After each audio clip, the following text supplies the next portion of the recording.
You are listening to One Nation Under Crime, a chronological true crime podcast. Each week, we go through our nation's history and discuss one case from each year. Starting in 1800, I'm Kayla. And I'm Leah. And we're to episode 23. 23? We are in spooky season still. Woohoo! As we discussed last week, we love spooky season. We do. And well, I like the decorations. I like everything. I like the costumes and the decorations. I don't like scary movies and stuff. I don't really like scary movies. I just like spooky season in general. I like scary things. I like ghosts. I like stuff like that. So, and this week is another spooky season case that was unintentional, but we love it. This episode comes out on October 18th, so we are just inching our way closer to the spooky. Hope you guys have been able to do some fun things this October. Last October was the dreaded October of 2020, and so we didn't really get to do a whole lot last October. So hopefully you guys can get out and do something fun this year. I'm sure Ghosttober is still going on the Travel Channel, and if you would like to discuss shows such as the most terrifying places on Earth, let me know, and I will gladly discuss those things with you. I love watching those shows. It's so much fun. And I think that does it for us as far as things coming up this week. We got an interesting case this week, and we are going to discuss some spooky things yet again. Last week we discussed ghosts and Lavinia Fisher. And displaying more bones. I don't understand. I don't understand. True. But Leah and I are still drinking apple cider mimosas. They are delicious. Again, if you would like to just get a bottle of champagne and a thing of apple cider, go to town. I still don't have the caramel vodka because somebody decided to I told drink you, it all. next recording we will do it. That'll be our Halloween episode. It'll be delicious. Somebody is just greedy and doesn't share things with their friends. I shared apple cider and I shared champagne. Is it actual champagne or was it just like sparkling? No, for sure champagne. You should know that. Well, okay, you are. So this week our sources are NPS.gov, the Woodsman's Journal Online, executedtoday.com, and the University of Pennsylvania's website.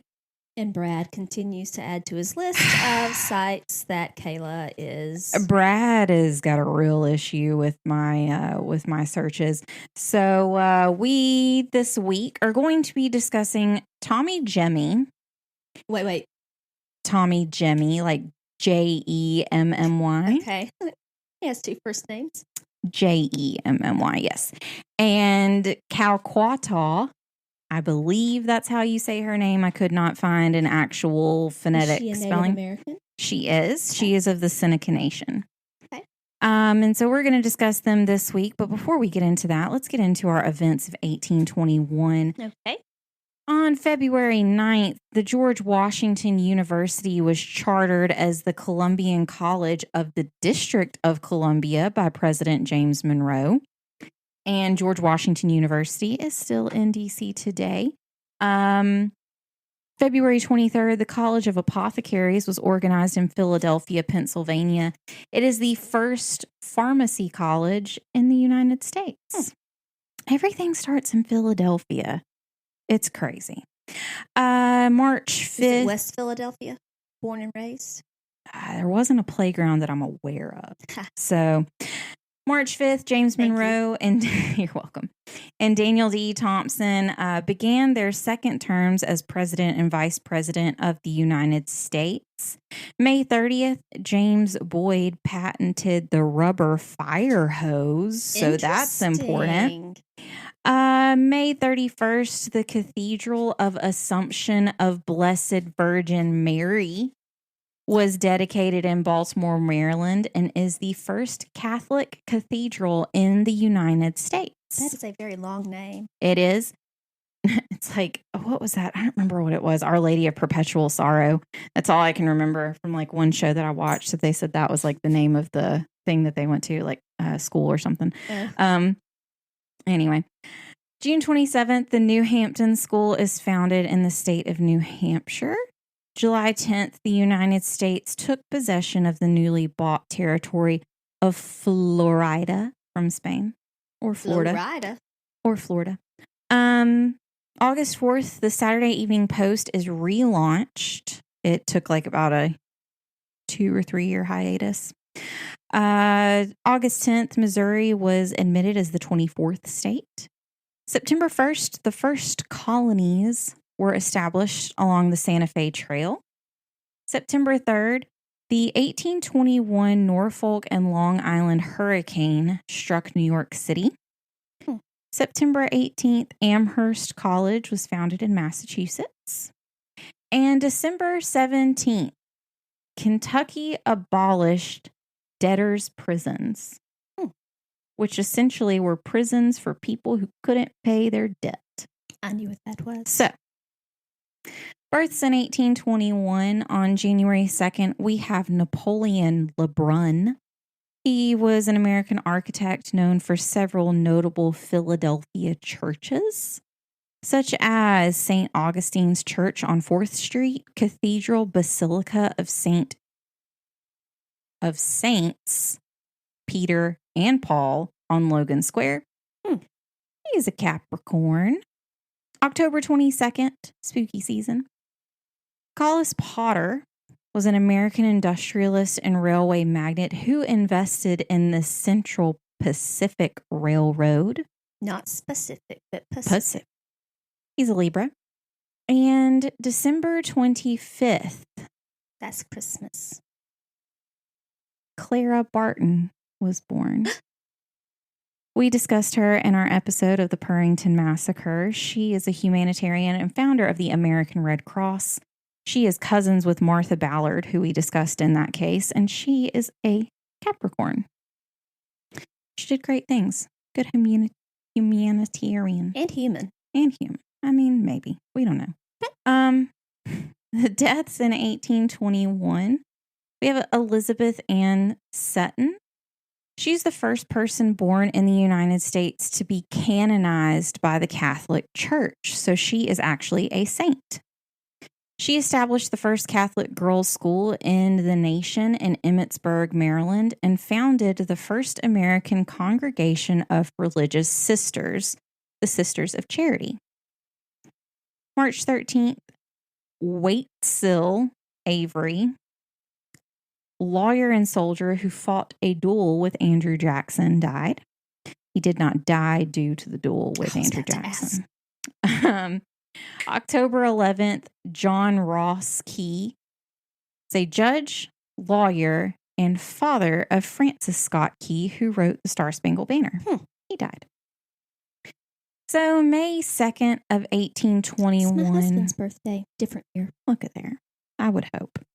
I'd be 200 years old. Married for money. Yeah. Just kidding. Tommy Jimmy, a chief of the Seneca Native American Nation, killed, I believe it's Kau-Qua-Tau, who was condemned as a witch. She's a witch! So, she turned me into a newt. This week we are off to Buffalo, New York. Buffalo is the second largest city in the state of New York. It is located at the eastern end of Lake Erie, right beside the Canadian border and at the head of the Niagara River. I've never been to Niagara Falls and want to go. I've never been either. Don't know if I really want to go. We were choosing between that. That was one of the places we spitballed, choosing our 20th anniversary trip. Mm-hmm. Disney won. Well, I would think so. The region was originally inhabited by the neutral Erie, Iroquois, and Seneca nations. In 1825, when the Erie Canal was being planned, Buffalo was chosen as the end point of the canal. The canal was a game changer for Buffalo and grew the city considerably. considering it was the primary inland port between the Great Lakes and the Atlantic Ocean. Transshipment made it possible for Buffalo to be the world's largest grain port. Transshipment is the shipment of goods to an intermediate destination and then taking them to a secondary location. If you're ever kidnapped, do not get transshipped. I mean, because you have a choice. Well, I'm saying, anytime I think of taking something to a secondary location, I always think about when people talk about, like, if you ever get kidnapped, don't ever let them take you to a second location because you'll be killed. Anyways, the things I think about shouldn't surprise anyone. It wasn't how you keep your one earbud in. It is. It wasn't long until the popularity of railroads overshadowed the canals, and Buffalo became the largest railway hub after Chicago. Never to be the city. Never seen Chicago and think Chicago? My husband on our way to Savannah saw Cherokee and said Cherokee. I mean, Chicago. Is that better? Like that? There you go. Never to be the city to not be a part of industrialization, Buffalo transitioned to the manufacturing business and became dominated by steel production, much like Birmingham. Our fair city is known as the steel capital of the South. Mm-hmm. So, also, we were discussing Peaky Blinders earlier. Anyways, Peaky Blinders is in Birmingham, England. Birmingham, England. Yes. Birmingham. Yeah. So it's really funny when you watch it and they say it because I'm like, it's Birmingham. That's Birmingham. Birmingham. That's how they always say it. I'm like, it's Birmingham. Arthur, it's Birmingham. Anyways, if you watch Peaky Blinders, you know who Arthur is. I'm in season 2 right now, and God love Arthur. That's all I can say. I love Tommy though. Anyways, and for any of those of you who do watch Peaky Blinders, I'm going to go ahead and blow your mind. If you also looked at Tommy and thought, God, Tommy looks so familiar. He's the Scarecrow in the Batman movies. Just FYI, you'll never see him the same again. I love Tommy. Back to Buffalo and Chicago. Buffalo has its share of cultural city icons, including the oldest urban park system in the United States. Nice. Frederick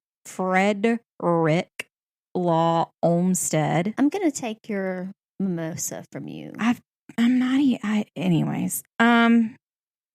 Frederick Law Olmsted, who is known as the father of American landscape architecture, described Buffalo as being, quote, the best planned city in the United States, if not the world. Interesting. He's probably biased considering he designed it. But, fun fact, those of you who may not know, mine and Leah's college campus was designed by the same people who designed New York Central Park. I was going to bring that up too. There you go. So, just in case y'all ever wondered, our campus. By the way, campus is very beautiful. It really is. It really is. I mean, and have you really been to our university if you haven't tripped on a brick? I mean, have you had That's how you always experience? So the funny thing is at the college that we went to, the way that you always know who the freshmen are the ones who are always tripping on bricks, because it's one of the few places that still has like brick roads, like actual brick.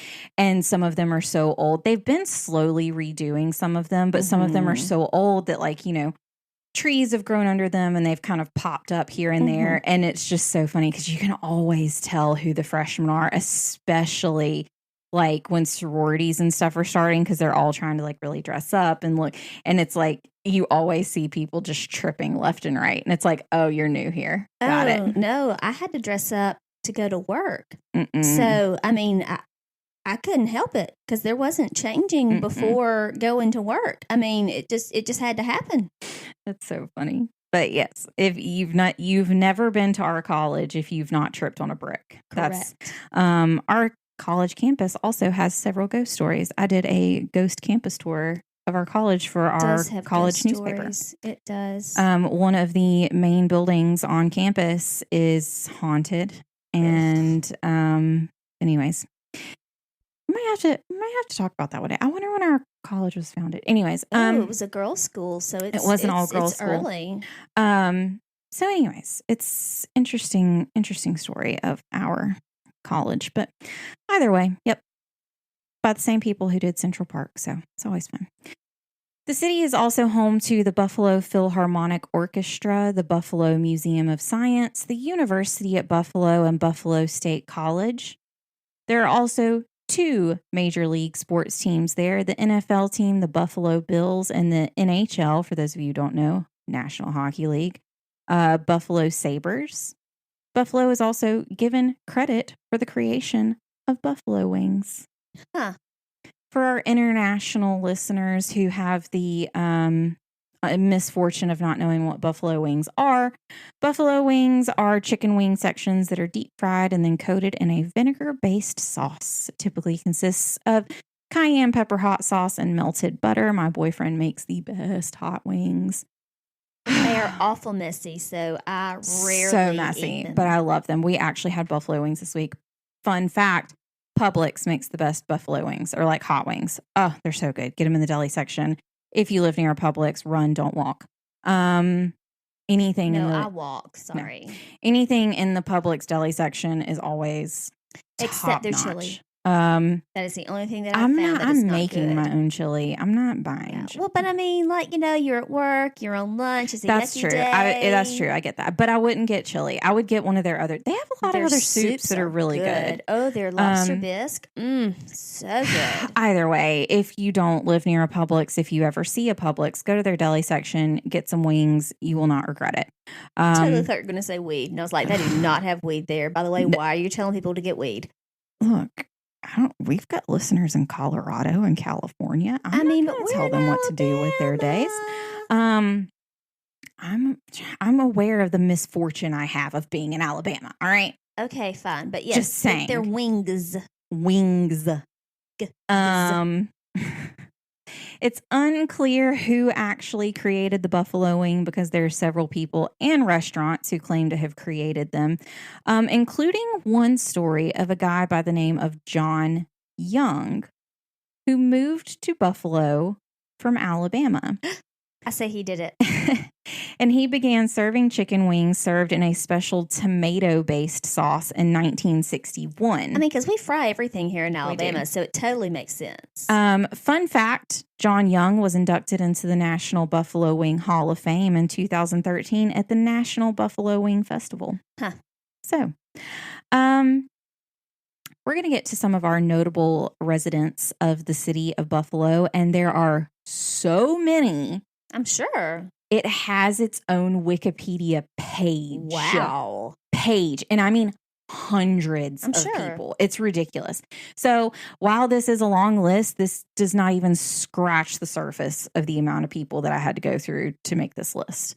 First, we have Wolf Blitzer. He is the CNN reporter, and he has been since 1990, and he is the lead political anchor for CNN. We have F. Scott Fitzgerald, writer of The Great Gatsby. I do not like that book. Such a good book. I hated it. Mark Twain, Tom Sawyer, and Huckleberry Finn. I like him. The Goo Goo Dolls. Everyone should know the Goo Goo Dolls are. Yes. If you don't know the song Slide, such a good song. And if you know what the song is about, makes it real depressing. It's one of those songs in the 90s where like everybody kind of sang it, but nobody really knew what it was talking about. Then you find out later on and you go, oh. Anyway, it's about a girl that gets pregnant and her boyfriend is trying to convince her to run away with him instead of doing what her parents want her to do. Anyway, so yeah, such a good song. I hope you slide. Put your arms around me. What you feel is what you are. What you are is beautiful. Oh, babe. You want to get married? Anyways. Right away. Such a good song. Goo Goo Dolls and Goo Goo Dolls, the Bare Naked Ladies, and Hootie and the Blowfish are up there as just all times. They're good. Such good bands. Gotta love Hootie. Old Darius Rucker. Very distinctive voice. Yes. Such good songs. 90s music. Anyways. William G. Fargo and Henry Wells, co-founders of not only Wells Fargo, but American Express. Huh. Bunch of rich men, I can tell you that. George A. Hormel of the Hormel Foods Company. I was about to say, they make some chili. I believe this is how you say this guy's last name. Don't come for me. Leah might actually know who he is. I'm not sure. He's an actor. His name is David, and I believe it's Bornianas. Angel? Seeley Booth from Bones. And he was on Angel, and Buffy, and yes, all of those. Him. I know how to say it. When I look at it, I can't say it. Boreanaz. There you go. So him, he is from Buffalo. And I got to tell you something. God spent some extra time when he was putting him together, and he did very nice work. He has a very nice good face. Work. Like a very good. He has very nice everything. Leah. Your husband might be listening to this. I have said that in front of my husband. He knows my feelings. Like me and my boyfriend talking about Tommy Shelby. He knows my feeling for him. I'm sorry. He's very attractive. When he was Booth on Bones and he had that belt, that belt buckle that said cocky, I was like, yes. I mean, all of it. The whole package, yes. I am here for all of that. Well, we'll see if you remember who this one is too. His name's William Fincher. He's an actor. You might know him as Colonel Willie Sharp in Armageddon, Captain Canower in the most recent Longest Yard, Alexander Mahone in Prison Break. He is also from The Perfect Storm and Black Hawk Down. Vaguely. You will know this next one, thanks to me. Mark Evan Jackson. He is husband Kevin from Brooklyn Nine-Nine. Oh. I introduced Leah to Brooklyn Nine-Nine. And that is a good show. I use I say cool all the time. I use Bing pot. I use gifs of I use too many Brooklyn Nine-Nine gifs. But they're so good. Especially as the captain, I always use his memes, or the one he's like, I am ecstatic. Can you not tell? I'm like, yeah. And Bing Pot. Yes. Bing Pot is hilarious. Such a good show. Great show. Chad Michael Murray. Oh, he's a cutie. We all love Chad Michael Murray. If you don't know who he is, which you should, he is Lucas Scott in One Tree Hill. He was also Tristan Dugray in The Gilmore Girls, and he was in the movies Freaky Friday and A Cinderella Story. He was just basically the 2000s heartthrob that everyone needed. He was a cutie. He still is a cutie. He still is a cutie. Then let's get to some boring / exciting, maybe, people. Millard Fillmore, the 13th president of the United States. Alfred Southwick. Alfred. Not the same Alfred, just like from Batman. This Alfred invented the electric chair. Like. Yes. Like. Yes. Yellow Mama. Isn't that what she's called? The one in Alabama? Is it the Yellow Mama? Is that what it's called? It's called Old Sparky in a lot of places. Yeah, but I don't remember what she's called in Alabama. Okay. And then one of my favorites, Rob Gronkowski. He now plays for NFL, the Tampa Bay Buccaneers. He followed our wonderful friend Tom Brady. My boyfriend might have a crush on Tom Brady as well. I have a crush on Tom Brady. So you say he is very. He says he is. I don't know. Okay. I have questions. I'm just asking. I love Rob Gronkowski. He's so cute. He is precious. He is just He used to play with Cam for the Carolina Panthers. You're just bitter. And I just love you know who he is, don't you? Rob Gronkowski. He's precious. He is just so cute. He has one. Sorry, who does Cam play for now? He did play for the Patriots. Wait, who took his place? I don't know. Oh, I don't follow him into the NFL. I believe that it was an Alabama rookie. Oh, I'm sure it was. I don't doubt it. Place. Hey, Cam's got so much money now. He didn't really care. I don't blame him, honestly. Look, unless you're a Brady or a Manning, does it really matter what you do in the NFL? Which Brady? Brady's the only one that can go to another team, which we're going to talk sports for a second. Brady's the only one that can go to freaking Tampa Bay and actually make them win games. Anyways, but Rob Gronkowski followed him to Tampa Bay. My boyfriend says that Tampa Bay is becoming the retirement home of NFL players. That's funny. So anyways, before we get to this week's case, we of course have to discuss a little bit of history when it comes to the thoughts that surround the case itself and the victim, regardless of who you see as the victim in this case. Ooh, that's intriguing. And you know I love a spooky season case. We got to talk about witchcraft. She's a witch! So just go on this trip with me, go in with an open mind, because it was very interesting looking into witchcraft. So we're going to look into the actual definition of what people say witchcraft is. That's what makes it interesting. Witchcraft is the actual practice of magic. Some specifically will say black magic, but white magic can also be per the definition of depending on the year you're looking at. Witch? Well, if we go to the modern text, the definition is a religious practice involving magic and an affinity with nature, usually within a pagan tradition. Pagan tradition can also, if you know what Samhain is Halloween, different summer solstice, different things like that. All of those are considered pagan traditions. A lot of people follow pagan traditions.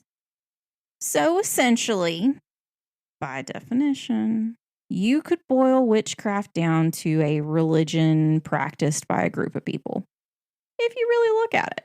Depending, well, people say they're Wiccan. Mm-hmm. There's you can be Wiccan or you can be Wicca or you can be pagan. It just depends on what you follow. So just anyways, we'll continue. A group of people who believe in praying or wishing to entities that they cannot see and sacrificing or tithing to a religion that they believe in themselves. Religion. Just saying, when you boil things down to the bottom practices, people just aren't too much different from each other when you really look at the world. Just kind of one of those things. It's like, we'll continue. We'll get into it. Anyways, another definition of witchcraft is just simply being bewitching. I can be bewitching. Or fascinating. I am very fascinating. Or pushing your charm onto someone else. I'm quite charming. So essentially flirting and being alluring to someone else is also witchcraft. I mean, that's just my personality. So you're a witch. Both of us. You're a witch. Both of us are quite charming and fascinating. So it's insane. So yes. Is that a song? Witchy woman. Yes, it is. And sometimes you can call somebody a witch, but you want to say something else, but your mama taught you not to say those words. I say those words. Anyways, witchcraft is also considered to be supernatural skills or abilities through the use of rituals. So again, looking for magic through works with the use of rituals. Some people want to get real technical with it. You could say, if you say this many different things, then this is taken away or this is done for you. Just saying. Hail Marys. I don't know. Just saying. You can draw a lot of parallels to a lot of different things in these societies. I can see that. If we really look into the definition of these so-called witches, you can see that pagans themselves, as they follow their own religion, aren't really much different from anybody else who follows a religion. They have their own physical beliefs. They have their own practices that they follow. They have their own and rites. They have their own things. So it's just interesting to me that back in this time, just because they're pagans and just because they're like, oh, the summer solstice. People are like, witch. Oh, you think that you can cure that by eating this so-called plant? Witch. It's like, really? Really? Anyways, a lot of what was going on during this time. So let's see. Essentially, if you really want to boil down witchcraft, you can just view it as the belief in something bigger than yourself, which really, that's what a lot of different things are anyways. Even people who are agnostics, who don't really believe in one specific greater being than anything else, it all boils down to the same thing. It's just the same. It's like somebody who's Christian getting mad at somebody who's Catholic because they do things differently. It's like, just because, whatever. So in Native tribes, there were cautionary tales of witches and what they could or could not do. The Choctaw tribe, which is a tribe that's actually pretty prominent, like in our area. Mm-hmm. We have the Choctaw, we have the Cherokee, we have the Creek. Chickasaw, Cherokee, Creek. Yes. In our area. So, the Choctaw tribe has strong beliefs of witches and the supernatural, not in the fact that they practice it, but they were very weary and superstitious when it came to anything dealing with it. So one thing that I found, quote, the world of the Choctaws in older times also included supernatural beings that could manifest themselves as human, but were in fact creatures that were not human.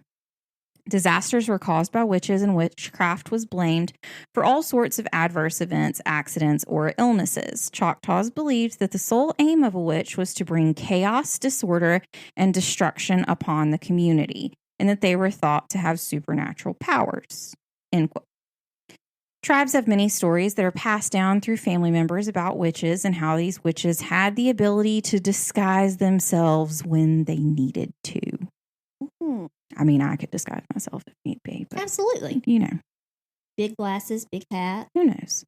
One of these stories is... straighten my hair. You do look different when you straighten your hair. One of these stories is called the Scotney. Oh. Or the owl. Interesting. I would think a Scotney would be like a snake, but whatever. It's an oral tradition passed down through generations that says, quote, a long time ago on a beautiful summer day, the children were out playing throughout the neighborhood. Then an old woman, they don't say of age, but whatever, came up to the children and told them that she was their great grandmother. They laid out a quilt for her to sit on, and they asked where their father lay when he slept at night. They told her, and they talked about many other things as well. That night, the old woman crept into the house and entered the room where the children's father slept. Trigger warning. She took a knife from under her apron and cut his head off. Nice. She then took his head in her basket and began to walk down the road out of the village and onto the path through the woods. After a while, she met a bear who asked her, what do you have in that basket, old woman? So wait, the bear can talk? Yes. Oh. Witchcraft. She told him that it was full of poison and that if he looked upon it, he would become blind. The bear went on his way.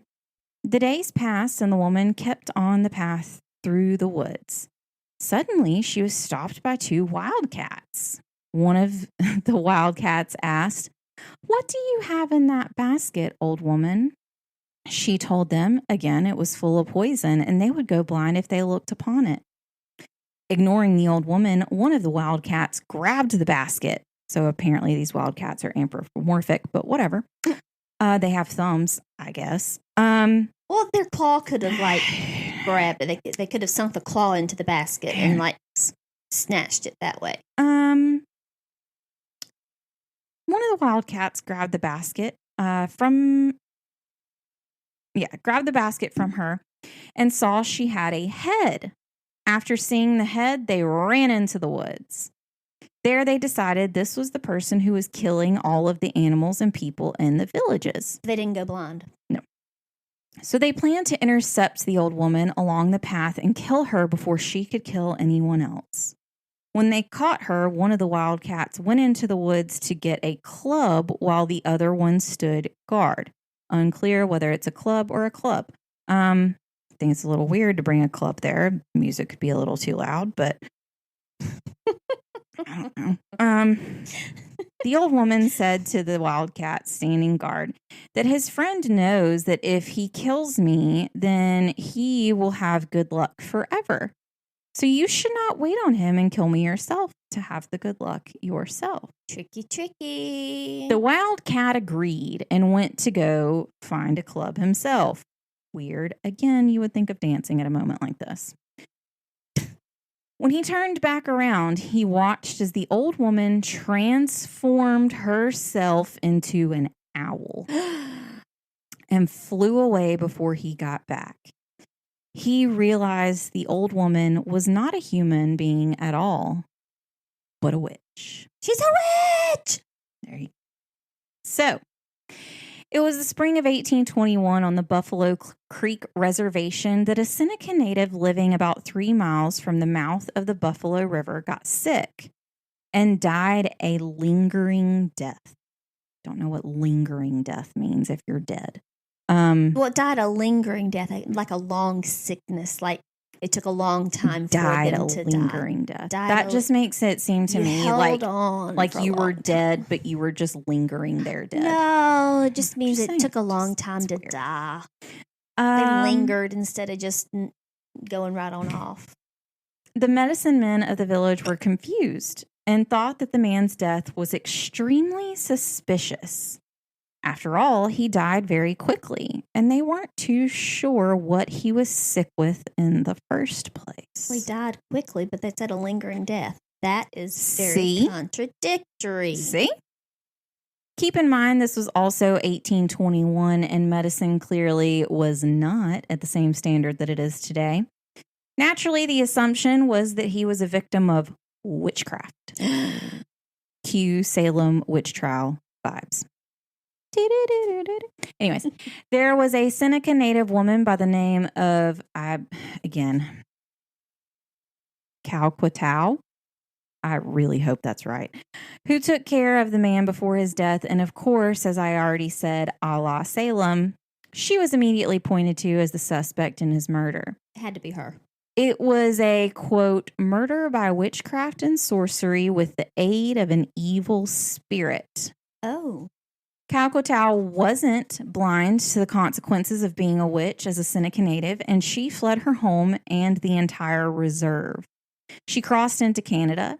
Some might see this as a bit of an extreme, but when the consequences for witchcraft are death, I can see why you would want to run as far away as humanly possible. Get the heck out of Dodge. Of course, her running was exactly what the tribe needed to convince everyone that she was guilty. Why would she run if she wasn't guilty, right? I mean, maybe she's terrified that you're going to kill her anyway, because how are you going to prove she is or is not a witch? She was hunted down and immediately found guilty and sentenced to death. But even though her fate was decided, there was a problem. The Seneca Council knew that if they carried out a death sentence outside of the Buffalo Creek Reserve, it was going to be considered murder. If you think back to our discussion in the earlier episode about reserve laws and how authorities don't have to follow the laws on the reserve, but natives are expected to follow them when not on the reserve, that's kind of what... It's all kooky. They had to convince Kau-Qua-Tau that she needed to come back to the reservation in order to make sure that she was punished for her crimes. They had to kind of trick her into coming back. It was May 2nd, 1821, and the Seneca Council expected that the executioner would take care of the situation once she returned. Take care of the situation. But when the, quote, witch returned, this is not what happened. The chief of the Seneca tribe at the time... Wait, did she bewitch him? Maybe. No. was so on guys, but he was called Tommy Jimmy by the local Americans. He was supposedly related to the Seneca man who had died the lingering death that was supposedly carried out by the witch. Jimmy grabbed a knife and, sorry guys, trigger warning here, slit the witch's throat as soon as he laid eyes on her. Oh my. Which killed her almost instantly.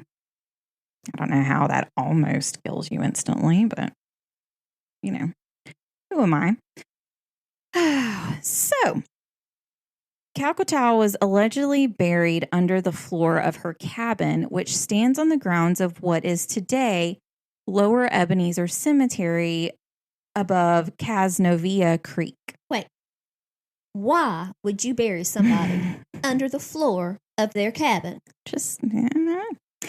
Jimmy was placed in jail and was indicted for her murder. Apparently, in the tribe, you can't be murdered, you can't be arrested for murder if you are the executioner, but even the chief can be arrested for killing someone, even if the executioner refused to do their job. Jimmy claims that he was possessed, and that's why he killed the so-called witch. He was possessed by rage. But Jimmy was not referring to the type of possession that you might immediately think of. At this time, possession was also considered an idea that someone is dominated by an extraneous passion or idea, and this is exactly what Jimmy claimed. Once in court for his crime, Jimmy defended his murder instead of trying to deny or minimize the events that occurred. Jimmy, the newspaper calls him so on guys.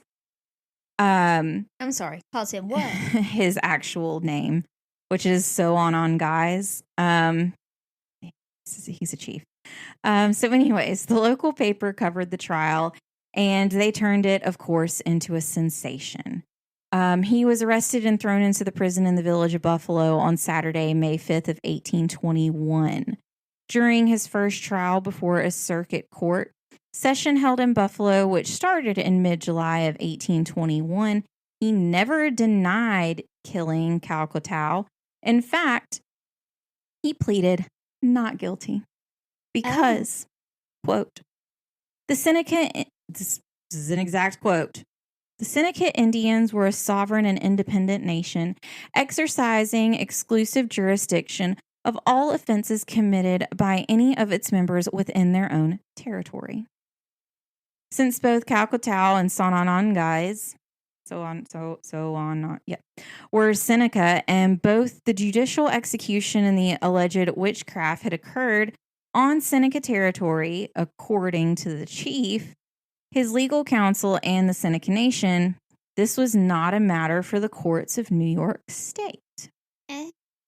The Senecas felt that the entire issue was about their sovereignty and independence, which was guaranteed by treaties of the federal government, and that even though their territory was completely surrounded by New York State, they were independent from the state of New York.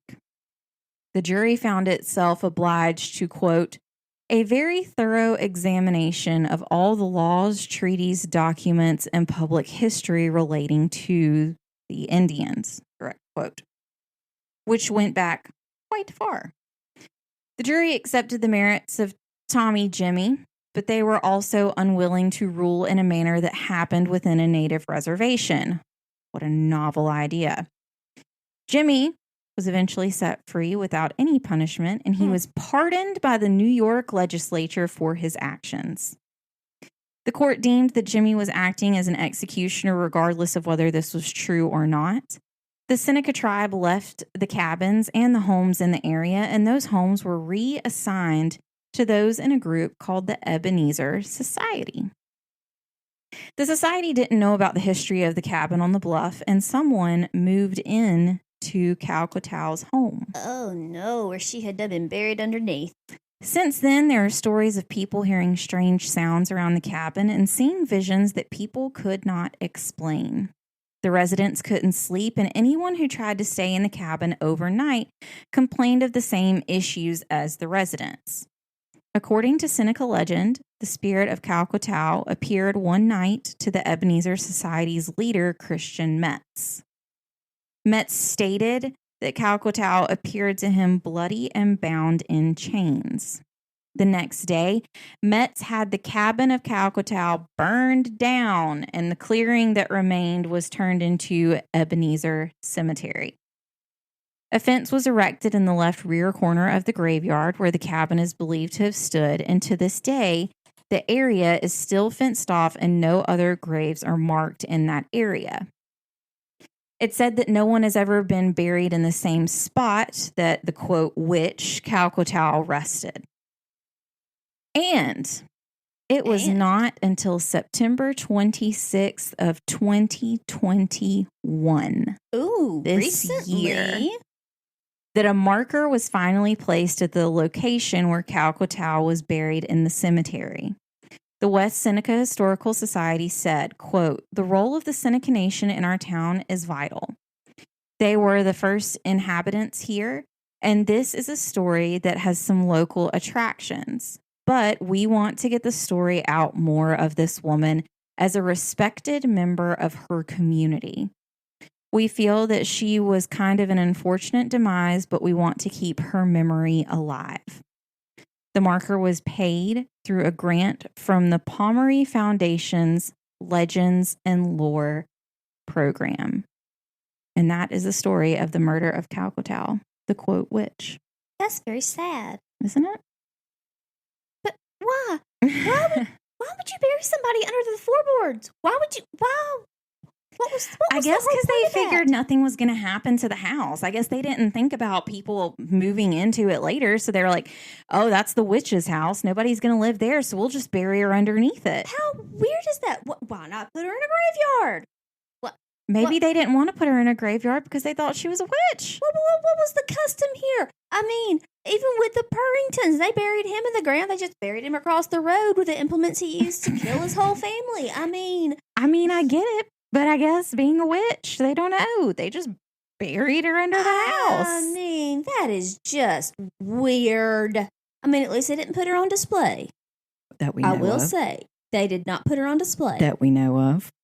I mean, that's just weird. But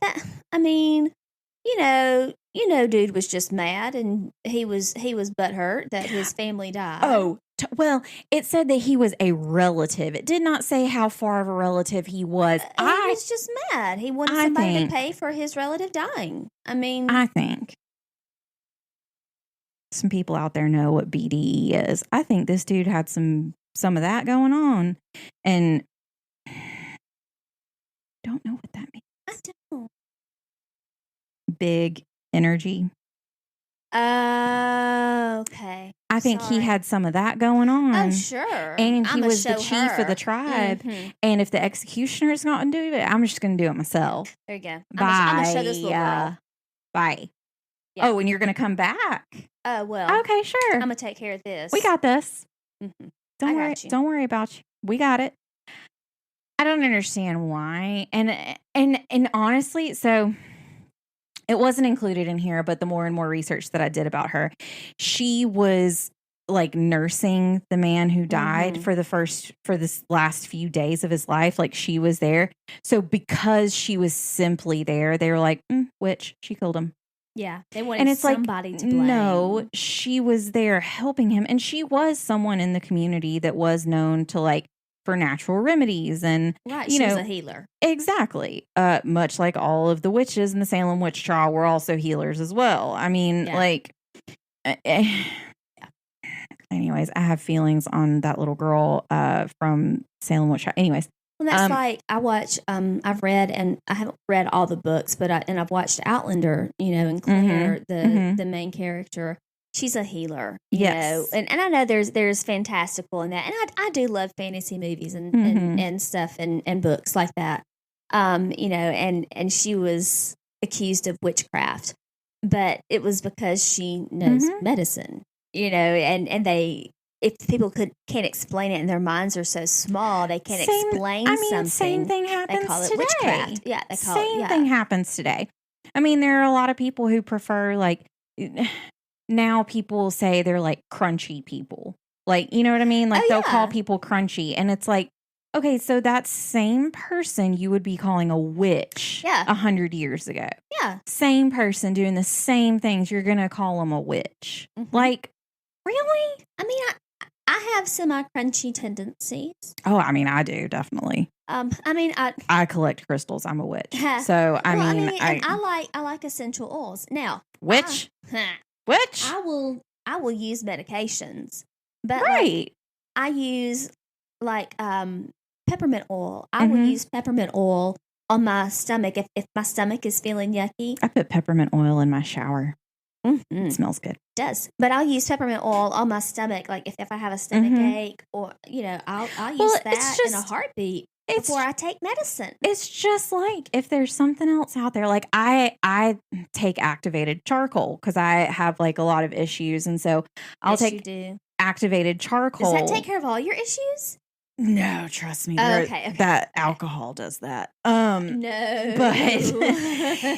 but like if like I have a sensitivity to gluten. I can't I have Barrett syndrome, so I can't have certain things that are too spicy, or like it causes major issues. And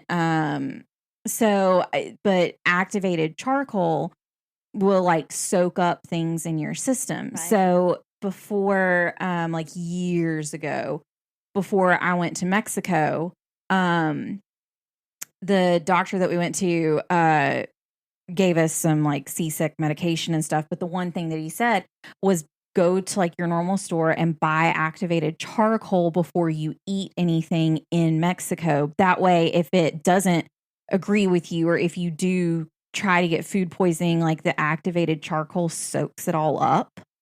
So you don't have that problem. So I take activated charcoal and stuff like that. Like if I notice I'm not feeling like real great, I'll do that. It's better than like taking Pepto-Bismol or anything like that. But yeah, just because you can figure out like a better option for you doesn't mean you're a witch. Right. Well, and I use lavender oil. I have horrible allergies and such. I've used it on burns before. Yeah. Well, yeah, you can use it for that. And peppermint oil is actually good for bug bites and such. Mm-hmm. But I'll use lavender oil. It'll keep bugs away too. Yeah.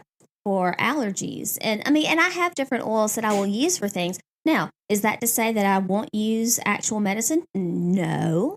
But what Leah is saying, guys, is that she's a witch, and this is the episode that she comes out. I'm revealing. No, we've established.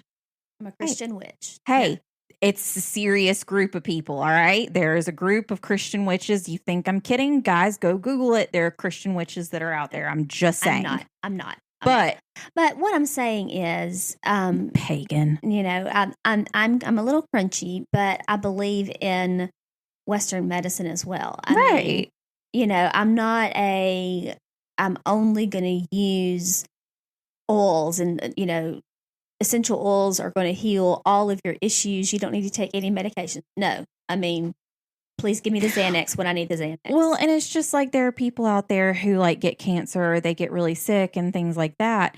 And like food can truly heal your body. Like there's different things that you can eat and things like that. And a lot of people who will, get diagnosed with cancer, they will go that route of trying to naturally do things instead of chemo or anything like that. But I mean, for some people, they can help you. Right. For some people, it does work. For some people, it doesn't work. I mean, it's just, it's all really honestly depending on how bad things are. But, and your body chemistry and what's best for your body. I mean, there's no telling, but it's just like, guys, like, which is so funny. We were just talking about earlier, Leah and I were, which we talk about a lot of things. Right. And I know this is for some is a controversial issue, but we were talking about like the legalization and the use of weed and marijuana, and how there are a lot of different states that have it. And we got back into the history of we were talking about how it became illegal in the first place and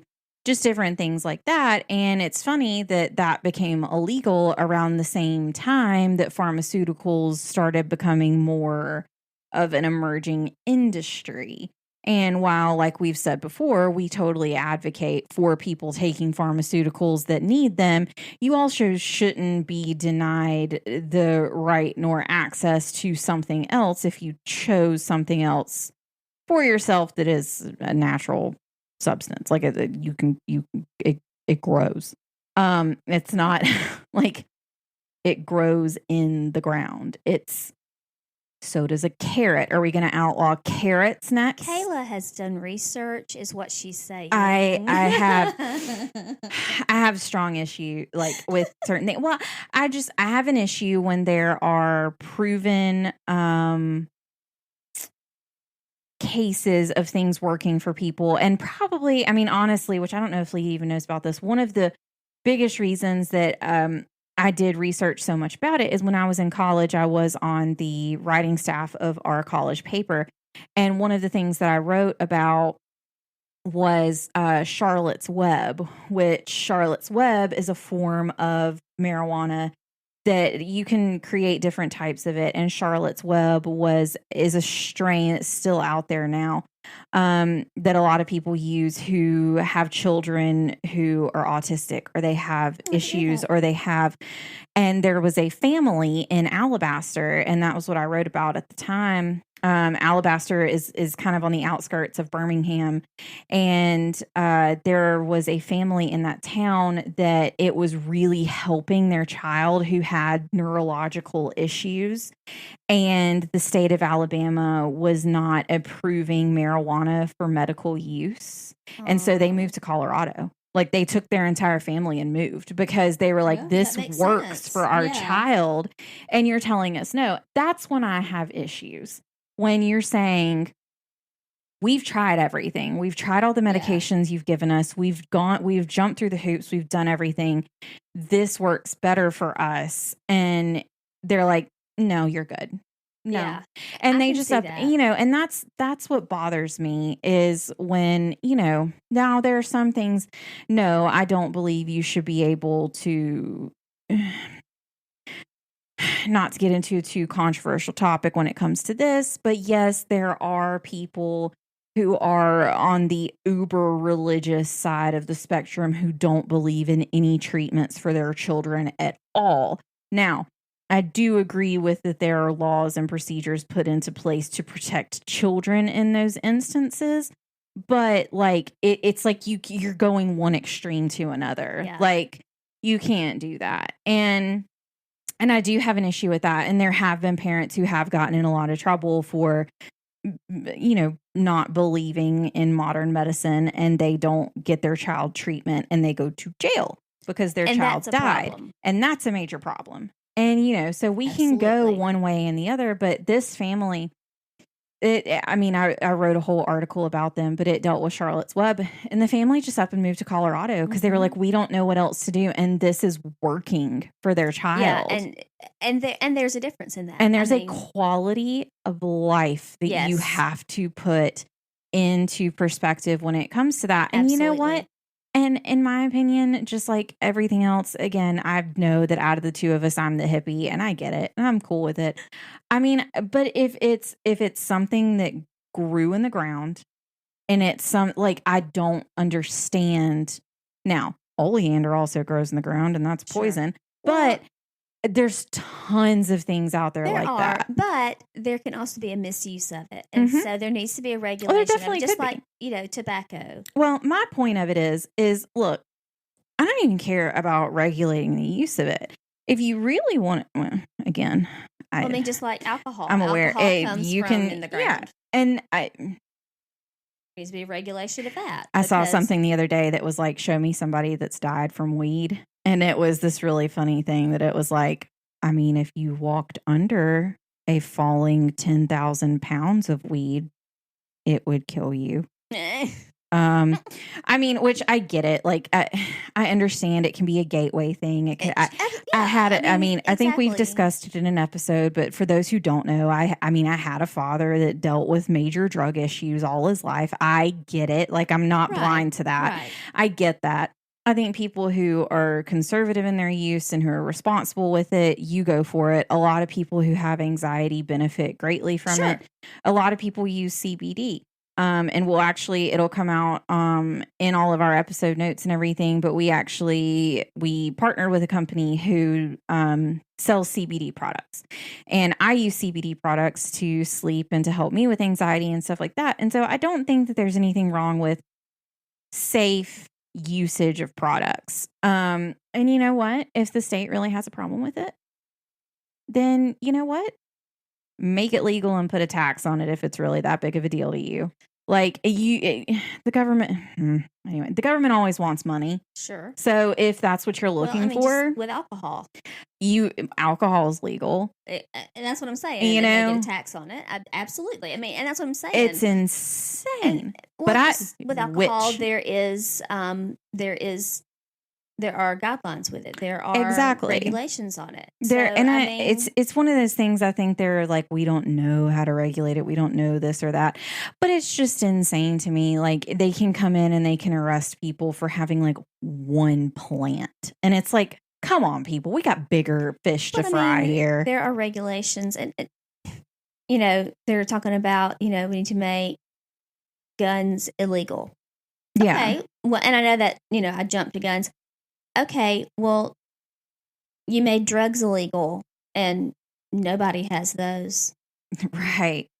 Exactly. You see where I'm going with exactly. that. You can't, I mean, it's just like you try to outlaw something, and you're going to make the... People are going to get them, and law-abiding citizens are not going to be the ones that get them. Right. And it's, and that's the thing, too, is... which this is why you have to be really careful. There are a lot of things that you try to make illegal, and you're not making it to where people can't get or can't do those things. You're only making it to where people are going to unsafely do it. Yeah, and that's a concern. That's where I was going with it. You can't regulate the making of it. So, this is some great stuff that I've got for you. Well, there's not any regulation in the making of it. Like people are putting fentanyl in marijuana. What's mixed in with it. Right. And so it's going to be more dangerous. Whereas if it's regulated, then it's going to be put through a more strenuous, there's going to be FDA approval or whatever kind of approval. There's going to be laws on how it is made, and it's going to have to go through some sort of approval. Which, I mean, we all know FDA also has its own... Sure. It has its own agenda. But you know what I'm saying. It's going to be safer. Yes. And in theory and theoretically, yes, it will. Right. And that's what's... I get from all sides, but it's at some point, too, that it's just like, y'all realize, like, come on now. Like... You have people, which is another soapbox. I'm going to say this, and I'm going to move past it because I can't get on this soapbox. But she's going to let you touch the corner. Well, you have people who are in jail longer for possession of marijuana than for murder, and it's like, I'm sorry, are you kidding me? And I mean, and I'm being dead serious, and people will understand. There are people who seriously go to jail for like 8 years for murder. And then you have someone who's in jail for 20 years for possession of marijuana with intent to distribute. No, I don't think that that's right. But also, someone murdered someone. Yeah. I mean, it's just insane. It's like, really? How are you justifying that? Like, what?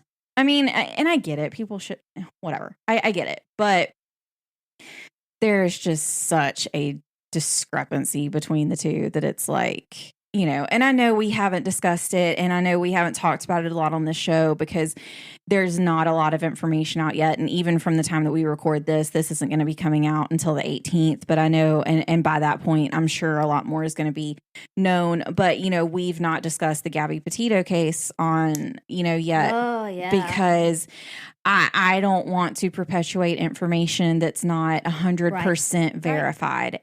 And while there are podcasts out there that have discussed it, and they have discussed it in depth and through a few episodes, I try to err on the side of caution. I do feel for the Petito family. I also, on the other side, and y'all can find this controversial or not, I also feel for the Laundrie family because there are family members of the Laundries who have nothing to do with this. Yeah. And I feel as though, and y'all might understand as well, when we report on cases, a lot of times we will go one way and the other once we figure out how a case is done, whether the person was guilty or whether they were innocent or whether the proof that's there. And guys, y'all know how many times we've said, like, we've listened to things and they said, oh, the police wanted to give them a lie detector test and they didn't take it. You have two camps that are like, always take a lie detector test. And then you have the other ones that say it's inadmissible in court, never take a lie detector test because they can't use it. You know, you go from one side to the other. And so, no, we've not talked about that case really at all. And I do know that as of this recording, which is, we're recording this October 9th, I do know that Brian Laundrie still has not been found as of right now. Dog hadn't found him. Which, yeah, that's another thing as well. But we are not talking about it, not because we don't feel sympathy for the situation that's going on and that it is very tragic, but you know, there has been a lot of speculation in the case, and now people are trying to say that Laundrie is a serial killer, and it's gotten really crazy. And I don't there are a lot of other missing people out there that we also need to focus on and try to find. True. And there are a lot of missing people who have been missing for a long time. And I know the true crime community kind of latched on to Gabby because she was an avid true crime podcast listener. And people, like, that's how kind of it got really big in the podcast community. Is because she was a big fan of the podcast Morbid, which is a very wildly popular podcast. And so I do know that that's how that happened. But guys, also keep in mind, there are families that are real. There are families that are dealing with this in the public eye.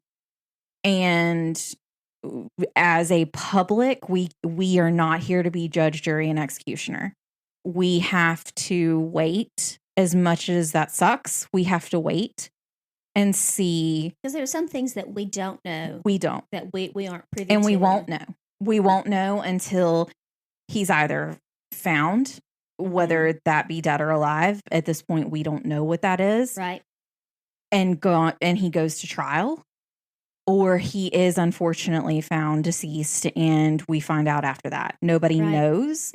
And so we will not discuss or update things going on in that case because I don't want to contribute to a rumor mill when we are not aware of what's going on. Now, they also say they found the Zodiac Killer. They did that. We'll definitely be discussing that. And that's still up in the air as well. But Zodiac is, of course, the case that everybody wants to find out what happened. And there was a movie about Zodiac with Mark Ruffalo. And what I saw the other day is a girl posted and she said, imagine the Zodiac Killer went and saw the Zodiac movie with a bunch of his friends and they went to go leave. And the guy goes, well, that was a crazy story. You guys be safe going home. I mean, but really it's true. And, you know, and again, we don't know if this guy's really the Zodiac Killer. We don't know any of those things.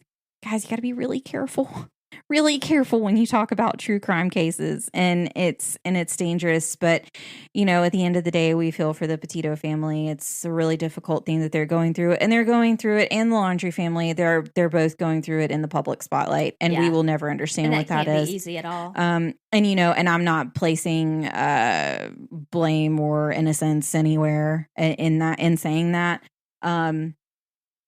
It's a difficult situation to be in the public eye, period. If families are hiding something, I don't believe that is right. But we also don't know if they are. Right. So we cannot accuse a family of hiding something when they really might not be. Mm-hmm. But if they are, then yes, I agree that that's not a good situation to be in either. Correct. Still, again, and I know it's hard to put yourself in that situation, but you just got to think of what if it was your family. That's really difficult to do. And while I think that the outcome of the case thus far has been very unfortunate for the Petito family, I am glad that in some sense there is a closure kind of to that part where, I do know there are families who do currently have family members missing and they don't know where their family member is. And so that is very difficult. And we really do need to focus on other people who are missing as well, guys. I mean, they have had a lot of people recently who have gone missing that have, unfortunately, their remains have been found. And that is very sad. And it is a very scary world we live in, and we have to be really careful. But guys, just show grace. Like it's hard. Yes. And I don't want people to think that we're being insensitive by not saying anything about this case because it is national. There is a reason we've not been discussing it, just because we don't know anything. And we don't want to add fuel to anything. I don't want to add fuel to it. And like we said, by this recording, more information could have come out. I hope more information comes out. I hope that more closure is given to families that are out there. But right now, I don't feel comfortable. Saying too much about it, other than the fact that, our thoughts, prayers, condolences, good feeling, good vibes go out to the families of, the Petito family, but also any family who has a family member that's missing. Yes. That's very difficult, and it's a very hard thing to go through. People think that I'm morbid in a lot of ways that I think of things. One thing I talked to somebody about the other day is, my dad did pass away when I was younger, and I said something to someone about how, I was really lucky. And they were like, what do you mean you were lucky? And I was like, he died in a day. Like, I was lucky. I've seen people who have seen their family members suffer. Right. And I did see my dad suffer in a lot of ways. But as far as he had an aneurysm and a stroke in the same day, he was not coming back from that. And for me, I was a lucky one because I say that in saying not to be insensitive, but to say he died the same day. I didn't have to sit there and watch it drag out. And so I understand that I think of things in weird ways, but it makes sense though. It's hard. It's hard to watch somebody waste away and linger, because I watched my grandmother. Yes, and I do remember that. She wasn't my grandmother for a long time. I lost her before. It's hard. I lost her, so I understand that way of thinking. And just with families who do have missing family members, you don't know what to mourn. You don't, and that's difficult. And so, really do think about those families that are out there, guys. If you do see posts or anything of anything that you see that someone is missing, please share it. You don't know who knows somebody who could know something, And one of the things that on the murder squad with Paul Holes and Billy Jensen, one thing that they always say is someone always knows something. Mm-hmm. Someone always saw something that they didn't know that they saw. And please, please, please, please, please, I cannot reiterate this enough after things that I've seen with the Petito case. If you or someone knows something, please go to the authorities. Do not go to social media. Yes. That all it does is it help people who need to run. And if that is a case that is going on, not to say that it is or is not, but also anybody who is on the run, social media is a really good way for them to figure out what's going on. So if you do or know anything, please go to the authorities. Do not go to social media or to the media, because there are things that as a public, we are not privy to know in cases. So any information that anybody could have could always be helpful to them. So, again, we really, we feel for the Petito family. It is a situation we will never understand in our lifetime. Hopefully. And hopefully no one we know will have to either, but tomorrow is never promised. So always remember that as well. Always keep yourself safe, keep your friends safe. And we did talk about, Leah said earlier, that is the reason I wear one AirPod is I'm always on alert of people around me. And always do that for yourself as well. It's unfortunate we have to do that, but always keep your head on a swivel just in case. You never know what can happen. But we appreciate you guys for sticking with us through the ghosts and the witchcraft And there's the rabbit holes. We always, and rabbit holes, soapboxes, anything really. We just appreciate you sticking around for the ride. We have a website where you can find all of the information kind of that you want to about us. Not the real personal things, but who knows? Eventually one day y'all might find out those as well. It's onenationundercrime.com. We are One Nation Under Crime on Facebook and Instagram, and at ONUC Pod on Twitter. If you love our podcast, just like we do, go review us on Apple Podcasts with 5 stars. Send it to me. You get a cool sticker. I've had my limit of mimosas. We have a Patreon if you would like to help with the cost of hosting and making the show, which we would really appreciate it since I have a computer that's almost dying. You can do that as well. Patreon.com. Search for One Nation Under Crime. If you scroll down to the show notes, it's also down there as well. We will see you here same time. Different crime. Different spooky crime. Ooh. Next week. And remember that there isn't always liberty and justice for all, especially if you're accused of witchcraft. She's a witch. Goodbye, guys. Bye.